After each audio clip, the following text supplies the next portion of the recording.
நேற்றைய தினம் தமிழகத்தினுடைய முதலமைச்சர் திரு மு.க. ஸ்டாலின் அவர்கள் ஒரு ட்வீட் போட்டிருக்கிறாரு.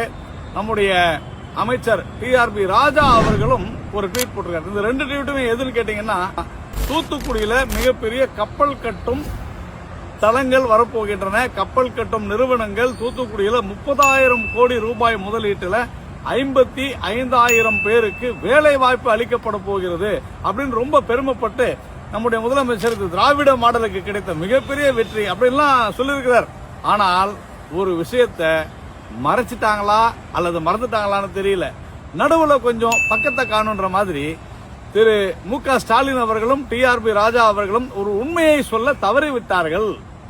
மத்திய அரசு கடந்த 10 வருடங்களாக மிக சிறந்த முறையில் முதலீடு செய்து விரிவாக்கம் செய்திருக்கிற தூத்துக்குடி துறைமுகம், மத்திய அரசு விமான நிலையத்தை விரிவாக்கம் செய்திருக்கிற தூத்துக்குடி துறைமுகம், நேஷனல் ஹைவே போட்டிருக்கக்கூடிய அந்த தூத்துக்குடி துறைமுகம் வரைக்கும் செல்லக்கூடிய இது எல்லாமே கட்டமைப்பை உருவாக்கி வைத்திருக்கிறது மத்திய அரசு. இந்த கப்பல் கட்டும் நிறுவனங்கள் எது எது தெரியுமா? கொச்சின் ஷிப்யார்ட் அப்படின்ற ஒரு நிறுவனம், அதே போல மசாகான் டாக் அப்படின்ற ஒரு நிறுவனம். அந்த நிறுவனங்களுக்கு மத்திய அரசினுடைய பொதுத்துறை நிறுவனங்கள்.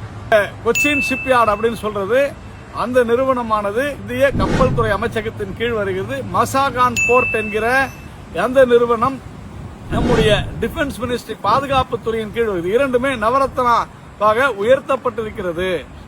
இப்படிப்பட்ட ஒரு அற்புதமான திட்டங்களை கொண்டு வந்து இந்த தூத்துக்குடியில இன்று இயங்க வைத்திருக்கக்கூடிய மிகப்பெரிய பெருமை நரேந்திர மோடி அவர்களையே சாரும், பாரதிய ஜனதா கட்சியை சாரும். ஆனால் ஒரு முதலமைச்சராக தமிழ்நாட்டில் அவர் பெருமைப்படுவதில் எனக்கு ஒன்றும் வேதனையோ அல்லது கஷ்டமோ இல்லை. ஆனால் நீங்கள் சொல்ல வேண்டாமா, மற்றதற்கெல்லாம் மத்திய அரசு திட்டங்களை குறை சொல்லிக் கொண்டிருக்கக்கூடிய நீங்கள் மத்திய அரசுடைய நிறுவனங்கள் இங்கே வருகிறது என்று தைரியமாக மகிழ்ச்சியோடு சொல்லி இருந்தால் கூட்டாட்சி தத்துவத்திற்கு நீங்கள் மரியாதை கொடுக்கிறீர்கள் என்பதை நான் ஒப்புக்கொண்டிருப்பேன்.